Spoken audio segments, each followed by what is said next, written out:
Business as Unusual is a thought-provoking podcast that explores the innovative strategies, disruptive ideas, and unconventional practices driving successful leaders and companies in the ever-evolving world of modern business.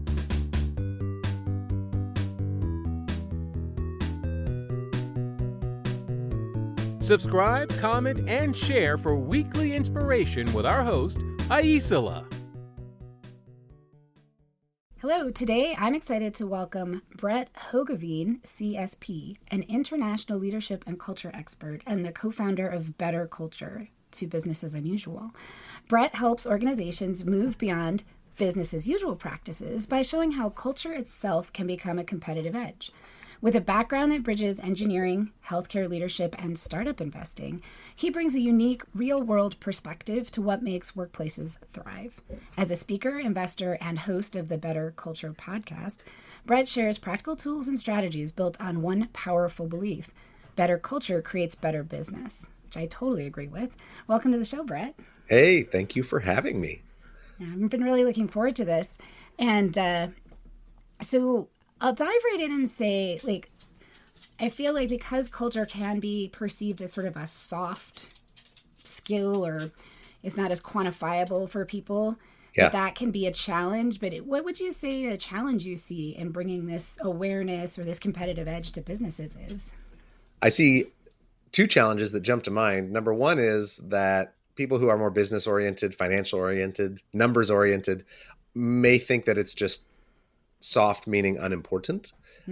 And most leaders understand that things like, obviously, turnover, retention, productivity, risk, customer satisfaction, safety, let's see, where else could I go? Things like that actually do have a financial value to their business, but they don't always tie that directly to how you treat people, the culture that you build. And so I spend a lot of time being a numbers person. Thank you for the intro and the background as an engineer and a financially minded person, explaining to people that most of our clients, they don't think culture is soft or squishy from a numbers perspective. They're convinced that no, there's absolutely measurable business value on an every month basis to making sure that we create a great place to work. So that's the main one. I hear that. I spent 13 years running small grassroots nonprofits, and I really invested in my people, and the lack of turnover, because most of them, the turnover is right between 6 months and 18 months. And I had people that stayed for 3 to 5 years. And the lack of turnover, you could really see it in the understanding of the systems, the relationships that just made everything work more smoothly and function better. But this was a while ago. I won't say how long. But it wasn't something people were talking about, and it was hard to explain the measurement of it. So that's why I was asking about that, because I feel like that's the people that get it really get it, but then trying to explain it when they don't can be tricky, because there is a measurement. There's a measurable value, but it's not always something you can point specifically to. Or maybe you've solved that. No, well, there are things you can measure. There are absolutely things you can measure, but I forget who has this wonderful quote. I wish I could attribute it, but it's a fantastic quote. And it says, not everything that counts can be counted, and not everything that can be counted counts. Yeah. And what I mean by that is there are all kinds of things that actually are delivering real meaningful value to a business that you can't perfectly measure. You can't measure on an N of one how I just got off a call with a large organization that wants to make an investment in culture. And the story they told me about how they think about culture is, it's a big industrial company. And they said, look, we had an issue that could have been a $400,000 issue. And we had an employee who's a salary employee who could have decided to go home on Friday afternoon, but instead he didn't. He acted like an owner. He was invested in the business, and he came in over the weekend to get this issue taken care of. And nobody had to tell him to do it or make him do it. He takes pride in the work and what they do, and that increases the value of everything. You have people that just they want to do their jobs well, right? And that's part of the value of culture, right? Now, how much value, what's the risk? How likely would that have been a $400,000 issue or not? I don't know, but I can tell you that the senior CHRO just told me that that's how their executive team for this global company is thinking about culture. Is we want to try to help our people think this isn't just a job. It's something that I tie my my ego and my pride to, and that I feel excited to do. So it's more fulfilling yeah. when you can find that type of space in your work. There's something about it that's a little bit more motivating to show up and do things. Yeah. One of the things that you shared, a lot of times people think of leadership and culture as sort of top down. And you kind of come in with your philosophy and your work to really create an opportunity for the employees, and there's a bottom-up approach. And I'd like you to talk about that, but also the other part is that the top-down part, or the part that involves the leadership, is their willingness to actually be influenced and impacted by those bottom-up initiatives. Right? Like if you have a cultural or a bottom-up initiative, but the leadership shuts it down or uses their influence to kind of derail it, that's not going to work either. So it feels like it's really a strong partnership that matters between everybody, honestly. Yes, the partnership is essential. You will make relatively, I wish this wasn't the case, but it is. You will make relatively little progress in an organization if you don't have the executives saying culture and the way we treat people, the way our employees feel about their work is a priority, right? Mm-hmm. Now, they don't have to do all the work. They don't even have to do much of the work, but they have to value it and prioritize it and celebrate the people who are doing the work and who are trying to make the organization a better place to work. If your executives, at a minimum, we always say they don't have to build the set, but they can't knock it down. They've got to say, yeah, absolutely, this is something we allocate time, budget, resources, that we celebrate, that we praise, and that we really, really value, right? And if you don't have that, you can build a great team, right? You can build one great team, two great teams, three great teams, but you can't build 100 great teams without executives saying, no, this is what it means to build a culture in our company and what we care about. Yeah. Well, I also think that, and people don't always, in my observation, understand the impact of their influence. And an acquaintance several years ago who was working at a company where they said, it's really important that you guys take care of yourselves. They were sort of a younger company, so it was lots of hours, and people were really invested. And one of the founders would constantly send emails and work at like 3 a.m. Mm-hmm. And then he would say, oh, no one should do that. And I was like, someone has to explain to him that if he's doing that, people are going to unconsciously believe that that's how you're successful. It doesn't matter how many times you say don't do that. If you keep doing that, that creates that impression, that culture that, no, we're just 100% working 24 hours a day or whatever that is. Yeah. And I thought that was to me, it was that moment of realizing there's also those unconscious behaviors that we have because we care. We're awake. I work sometimes late at night because I love what I do. Yeah. And it does create an impression or an influence. It does. And I think that's actually a very hard thing to navigate.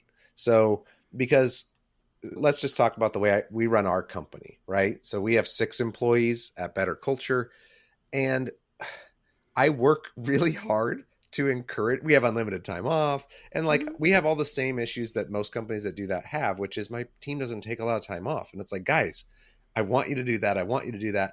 But at the same time, I know they love their job. I know that they're committed to what we do. And if they want to do some work on an evening or a weekend, if they want to do it, which they don't very often, but if they want to,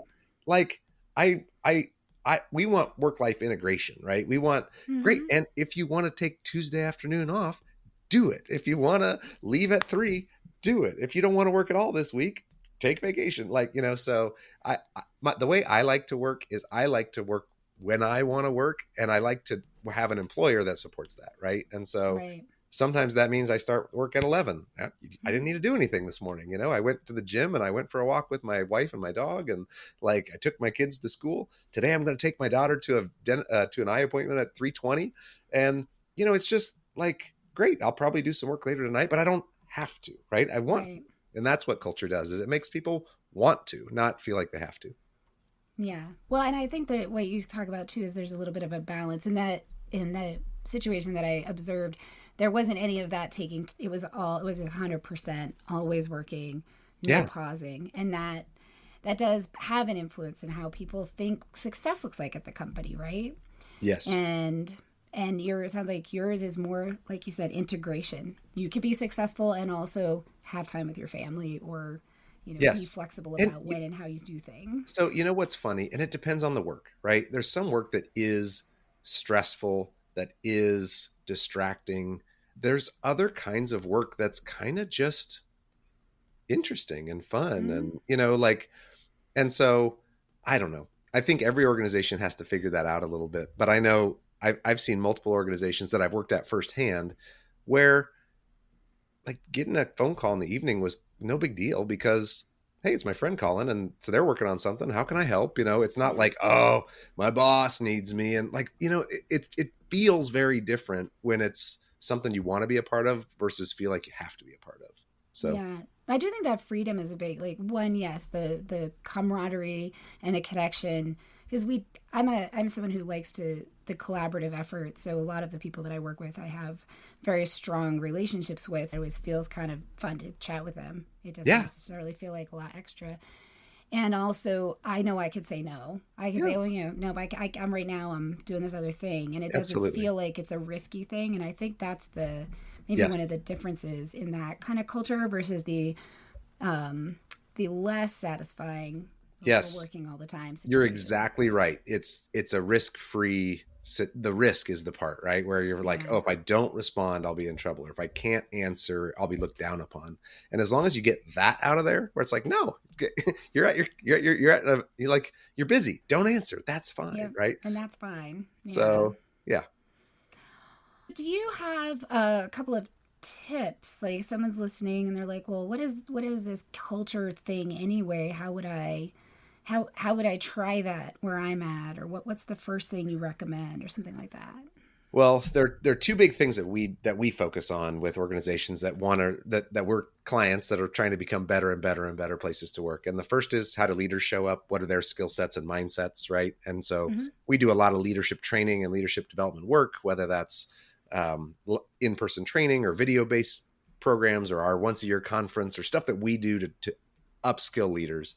And that's the biggest thing that an organization can do that wants to build culture is take on the goal that you want to have that every employee in your organization, whether it's a 5-person company or a 500 or 5,000, every employee should work for a kick butt manager, right? Mm. Now, you can't snap your fingers and do that overnight, but if that's your 5-year goal or whatever, that we're going to elevate managers, we're going to put the right people in those right roles, that will do more than anything else to help you build a great culture is have the right people in those roles and increase their skill sets so that they're leading in a way that builds a healthy team and culture. So Yeah.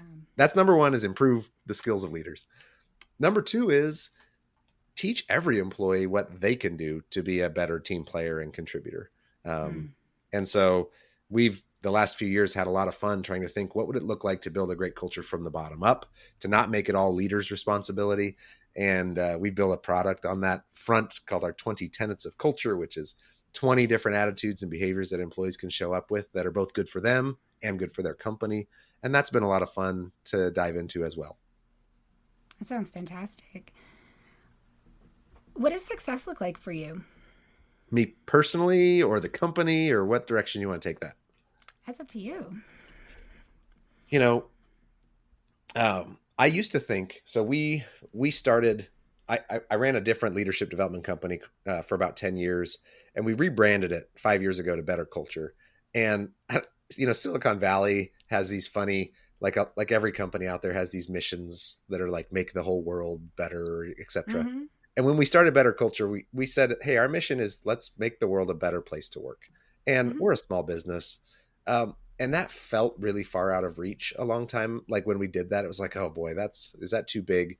But over the last few years, like our reach is starting to get out there. We have clients across all sorts of different geographies. We have a great podcast. We have a great team that's making it. We're producing content. We're getting out there. And I feel like we're actually starting to make a difference on making the world a better place to work. So ultimately, that is what success looks like for me, is more organizations prioritizing culture, more leaders being more effective, better leaders, and more employees saying, you know what, I kind of like my job. Like Mm-hmm. that's my goal. That's what success looks like.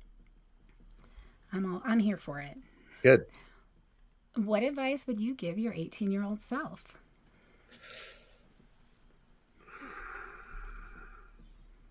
I would say try things, think big, um, you know, use your creativity a little bit. My 18-year-old self was pretty locked in. I was thinking more about career than I was thinking about culture. Like I was more interested in what my profession was going to be. And I think that's normal. You know, you have to figure out what you want to go to for school, etc. But what I've learned since is that the type of company you work for and the type of people you work with matters a whole lot more than what you do. Yeah. So I think I would tell myself focus more on people and culture and less on if I'm going to be a civil engineer or, you know, et cetera. I think that's what I would do. That's good advice. Kind of at any age. Usually it's applicable to all ages, but it's one of my favorite questions because it's like, and would your 18-year-old self have listened? That's my like. Nope, he wouldn't have. Nope, and that's probably exactly right. Is there anything that you're like? I mean, someone say this. Like, are there any things that you want to talk about that we haven't touched on? Oh, yeah, sure. You give me a big softball. Why not? Right. Go. You know, I'm on a little bit of a kick that organizations, whether you're big or small, most companies do some strategic planning. You know, they'll have a 1 year, 5 year, whatever plan. And those same leaders, again, small business or big business, they will all tell me that culture really matters in their business, that people and culture matters. But almost nobody includes a plan in their strategic planning for what are you going to do to improve your culture? What are you going to do to, you know, a year from now or 3 years or 5 years from now, do you have a plan for how your employees are going to like their job more, how your leaders are going to be more effective? And if they don't, I really think they're making a mistake because culture matters and it adds value. Everyone agrees, but so few companies can tell me what they're going to actually do to make their culture better in a 12 months or 24 months. And so I don't know, we self-serving, we do that as a service, but we don't do enough of it. Not enough organizations say, you know what, Brett, you're right. We need a strategic plan for how our culture is going to improve. And we're going to take some time as an executive team to talk about it. It's something we started doing a few years ago, and I'm not doing nearly as much of that work as I thought I would be. So that's a hot button for me, is I think people really should be thinking long-term about continuous improvement on culture. I agree with that. I wonder if it's related to something that I've observed is that people will think of things like that as either something that just kind of happens or it's sort of magical, right? Like I don't want to mess with it. People also do that with budgets. I've worked with people who are like, I can't look at the numbers. And I'm like, but how do you live without that? They're like, well, if I do, I'm going to mess up the magic. They don't say that out loud, but that's clearly what's happening. Yeah. And it's like, that's so interesting. And I feel like it's the same thing sometimes with culture is there's this, you know, I don't know, fear of interfering with it by observing it. Yeah, yeah. You know, like, sure. Yes, a Schrodinger's cat situation, right? Where you look under them and you're like, oh, that determines. Yeah, so yes, I think to a degree you're right. People think it's either mystical, magical, or sort of out of their control or something that just happens. And this is where sort of the engineer side of me actually is helpful for the work that I do is my response to that is I really want people to think about their culture as almost like a a normal distribution. Can I get nerdy for a second? Please, is that okay? I would love that. Please do. Okay. So let's say you have 100 employees and let's say those employees are plotted on a line chart and they fall into sort of a normal distribution. And that normal distribution, let's say it's quality of employee or culture fit. Okay. However, and you got a few that are on the way high end, like superstars. So glad they're here. Like everything they touch turns to gold. Their interactions are perfect. They're productive, all this stuff. You got a big group in the middle. And then you have some lower performers, people that aren't as good of a culture fit, people that are tough to work with, toxic, unproductive, whatever the terms are we want to use. Well, if you want to drive continuous improvement, literally all you have to do is shift the curve to the right? Like shift the curve in where there's more of these stars and fewer of these vacuums, however you want to think about it. And that's all you have to do. Now, how do you do that is the important question. And You reward your stars, you incentivize top behavior, you coach the people in the middle, you give them tools and development. And the people on the bottom end, if you can save them, improve them, help them be better contributors, you do it. And if they don't want to, you send them to bless some other organization with their company. And any of those three actions makes your culture more healthy, right? And so all you have to do then is decide, okay, with what intensity, what frequency do I want to make these positive changes? Like, how often do we want to work on this? How serious do we want to be? You can make a ton of progress in 3 months or 3 years. You can choose the pace, but don't say, I'm just never going to look at it. I'm never going to think about it. Because then you're going to look up 3 or 5 years from now and nothing's going to be better. It's just going to be random evolution, right? So how was that for nerdy? I love it. No, it's fantastic. And that makes a lot of sense too. And it breaks it down to, in some ways, and I'm guessing when you do a strategy with people, you probably analyze, okay, what are those indicators of that top performer and what are good ways to encourage that type of, behavior or personality or approach. Yeah. And we look at it at different levels of the organization too. Like, what could your exec team do? What could your HR and people ops team do? What could your leaders do? What could all employees do? Like, how can we build a plan across all these different levels that's helping people get better? Yeah, I love that. Well, I hope some people that are listening decide to do some strategies so that they can start building better culture for their businesses. What's something you're excited about in your business? Well, I'm excited about a lot of the things that we do. I personally am increasingly doing speaking, which is fun. So if anybody listening runs a conference or an event or something like that, looking for a speaker on leadership or culture, I'm excited about that. The other thing is this 20 tenets, this bottom-up culture building approach. It is so what we've built, and I don't want to do a big product pitch, but what we built is like, it's a system. It's putting culture on autopilot. Yeah. It's like, what if all of your employees would do more of these 20 things? And there's a self-assessment, there's coaching content, there's facilitation manuals, there's activities, there's so many things that we can just hand to a company. And our system runs on an annual campaign on autopilot. And it makes it like every employee has a growth goal.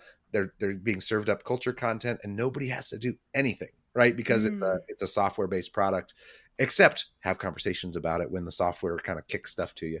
And I just have never seen a higher impact way to think about building better culture from the bottom up and helping every employee grow than what we've built. And it's a new thing. So that has me very excited.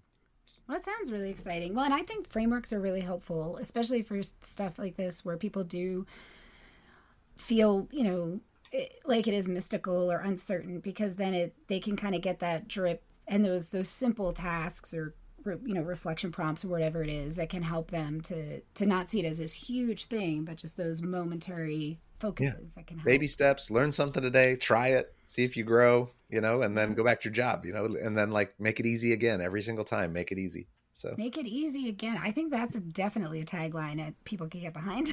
Yes.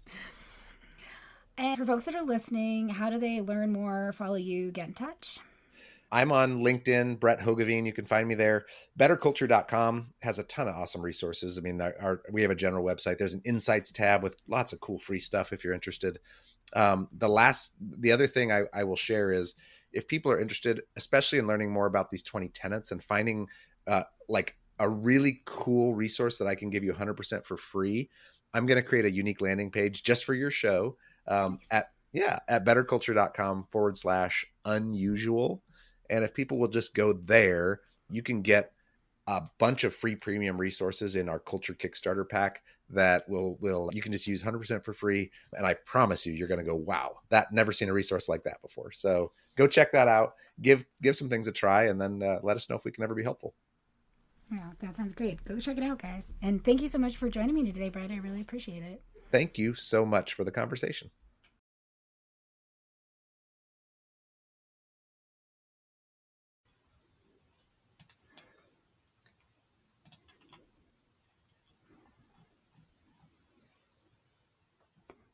Next week, tune in for my chat with Sean Olson, founder of Olson Personal Injury Lawyers. The founder of Olson Personal Injury Lawyers. They are doing law that helps to secure verdicts that have real outcomes His firm, Protecting the West, serves clients across Colorado, New Mexico, and Wyoming. They secure not just verdicts, but real outcomes that change lives. Thank you for tuning in to Business as Unusual. Remember, in this ever-evolving world of modern business, it's not about fitting in. It's about standing out. See you next time. Stay curious, stay innovative, and always keep it unusual. I hope you enjoy the show. I love making it. If you did enjoy it, consider hopping over to the review portion of the platform you listen on and letting other people know about it. Or share the episode or the entire show with a friend or subscribe to the show. Definitely reach out, get on my newsletter, follow me on social media, and let me know what you like, what you don't like, and what you'd like to see in the future. Well, we love our guests. Appearance on the Business as Unusual podcast or any Bicurean consulting production is for information purposes only and is not to be considered an endorsement of their business practices, or character. Please properly vet anyone you find through this podcast and generally before you do any business with them. Thank you for listening.